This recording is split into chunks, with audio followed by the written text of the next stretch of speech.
starting to look like a structure. Not bad, Ben. Not bad. Guys, I'm kind of done with this heat. Oh boy. Close call. It just gives you room for mistakes. Hey guys. Oh man, it is bright. I'm gonna get my hat. Hold on a second. We are back at the farm, obviously, as you can tell, working on the greenhouse. And I think today I'm going to try to finish putting up the sheathing. Don't mind me. Man, this sun is brutal. I'm getting a little bit of a late start today. How do I look? Just trying to protect my neck. Trying to make, maybe I need to grow out a mullet. What do you guys think? I'm gonna unload. I had to go back to the old big box and grab some more stuff. I got some furring strips. I'm on the fence. Worst case scenario, the furring strips I'll end up using on the roof. But I'm also thinking about furring out the exterior. The idea of the siding that I plan on using up against the house wrap, I think some extra ventilation would be good. It's an extra cost. I couldn't bring myself to do like 1x3s or 1x4s because they're so expensive. Like I could fur this place with 2x4s and it would cost me about the same. I went with the 1x2s, so it's pretty much about the thickness of a, you know, of like a 2x whatever, like 1.5 inches. I'll keep those. I'll probably use those as furring strips just so that I can offset the siding from the house wrap and everything else once I'm done with this. I wanted to get more insulation boards because I don't think I have enough. I'm going to try to finish what I can. I'm hoping I have enough at least to do 3 of the sides. I may not get to the door side today. Unfortunately, the Lowe's that I went to ran out of the 1/2 inch board, so that was unfortunate.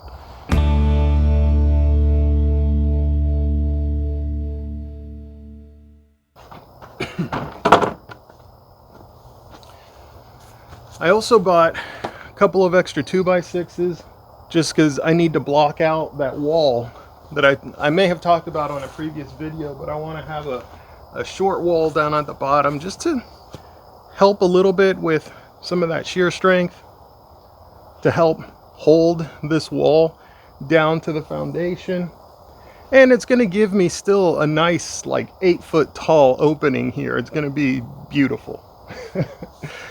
So I'm going to go ahead and probably cut that stuff up today too, especially since I don't have all the materials to completely finish the sheathing today. I'll do the sheathing that I can do, and then I guess we'll call it a day from there. Sound good?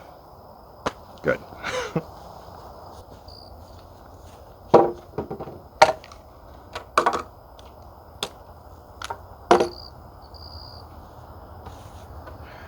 I'm gonna need some new gloves real soon. I'm trying to hold out. Obviously, you've seen me working through this summer. It's been absolutely brutal this summer. Here's hoping for a cooler fall.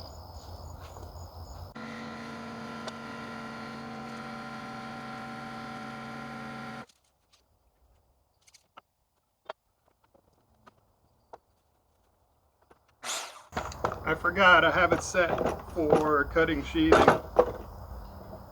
Oops.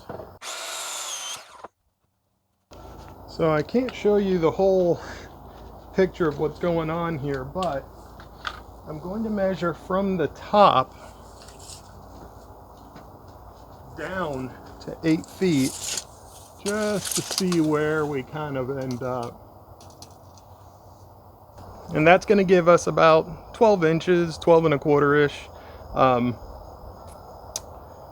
Let's see. I think I'll leave the 1/4 inch of just, you know, wiggle room, because who knows, something might be a 1/4 inch out of square. So I'll do 12 inches from the bottom. That'll be the top of this plate. And then obviously I'm going to have to put cripple studs in the middle because this is a 4-foot span. So I'm going to keep my 2-foot on center, which means I'm going to need a cripple stud in between each one of these. I always try to keep my scraps as long as I can because I'll end up with odds and end pieces like this. This piece is 12 inches long. I don't need 12 inches. I actually need 10.5 if I want the top to be at 12 inches. So these will work perfectly as cribbing, and I don't have to go cut up an 8-foot board. I have it right here. So don't get too premature cutting off your scraps. If it's like, you know, 2 or 3 inches or something, yeah, maybe. But stuff like this is still useful. I'm gonna have to check the tape. Did I say cribbing again? Cripple studs. Cripple studs. I'm gonna get it right, I promise. I don't know why cribbing is stuck in my head. I don't even think cribbing is a framing term.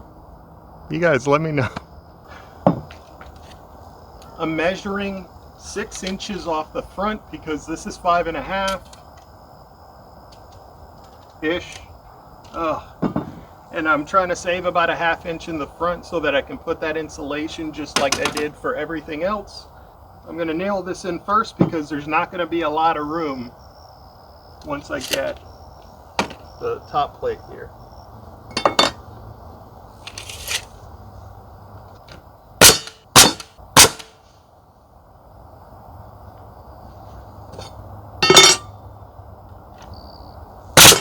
Ooh, got a double yacker.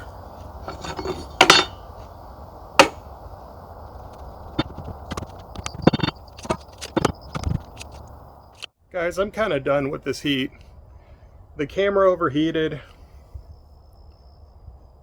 Hopefully, I don't know what I got. I guess we'll find out together, but I'm just going to keep working at this, and I'm just going to have to show it to you in short bursts because just recording myself or doing time lapses, it ain't working.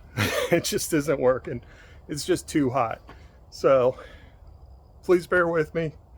Please be patient, and I'll see you guys in a little bit.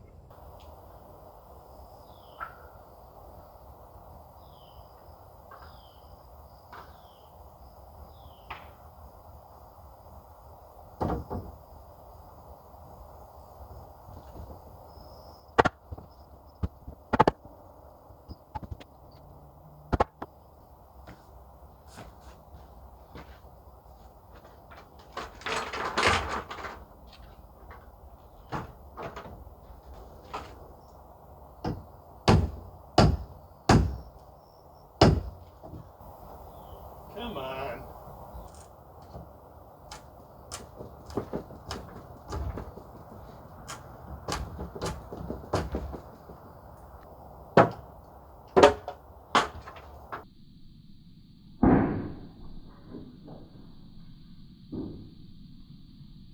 Oh boy. Close call. We are so close. So close to getting all of these supports out of the way, and I can have a ladder up against the wall without having to like play Twister and Jenga myself into there. It's starting to look like a structure. Not bad, Ben. Not bad. I'm going to take you on a quick tour around, show you what I got done. I still have a little bit more to do, but I figure this is a good time to just stop, take a water break, and show you how the progress is going. So first of all, I've been ripping these because I have about a 2-foot buffer up at the top of the building that I need to fill. And so it fits perfectly. Ooh, sorry, hit the camera. It fits perfectly at the top there because I have 10-foot walls. 2 courses of sheathing puts me up at 8 feet, and then I have 2 feet to the top of that top plate, and that's how I had everything measured out.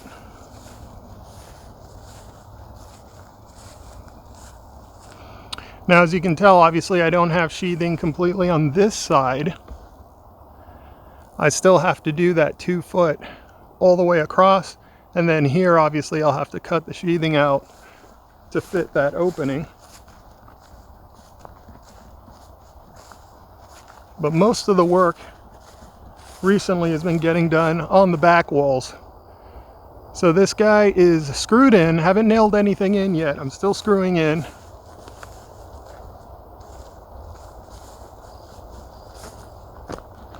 And I am working on this last piece over here, which you can tell that little French cleat, it's coming in clutch. If you're working on your own and you're putting up sheathing, I say that is a must-have. There might be some kind of specialized tool you can buy somewhere for it, but this was 2 pieces of scrap wood that I just made a little French cleat out of, and it has saved my butt. So definitely make yourself one of those if you have to put sheathing up on your own. Also, last note before I get back to work, I'm kind of liking putting this in with screws. Obviously, I'm not going to leave it like this. I'm going to nail everything in, but it's kind of nice for me to drive a screw in, kind of level things out, drive another screw in. It gives me plenty of time to work with the material. I can kind of pre-drill, you know, sort of half drive the screws in, get them ready so that once the wall is up, I just drive them in. Everything feels a lot easier that way. Again, working on my own, right? It just gives you room for mistakes, which I appreciate. I really like in a situation like this. You know how it is buying these sheets of OSB. They're just potato chips. All right, guys, I'm gonna get back to it.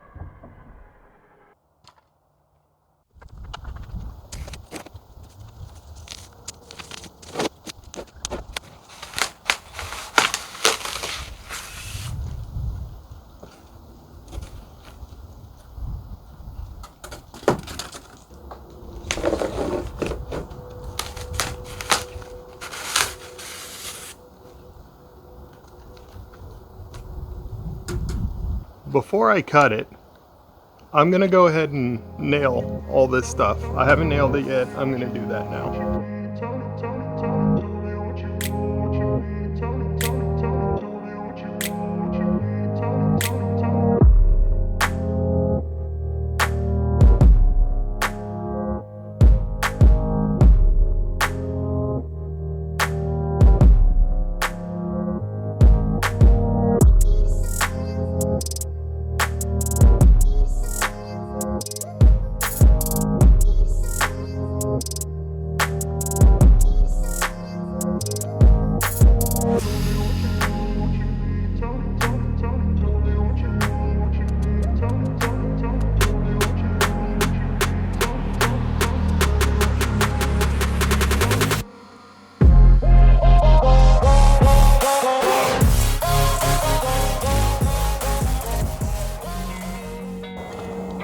Out of nails.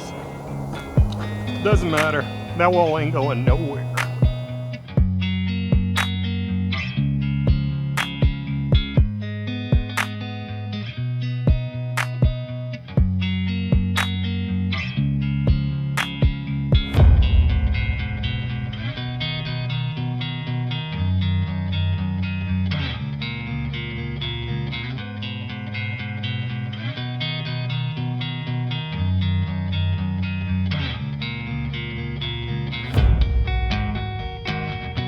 I got so busy, I forgot to record an outro. So I'm going to leave you guys here. As always, y'all be good. I'll see you on the next one.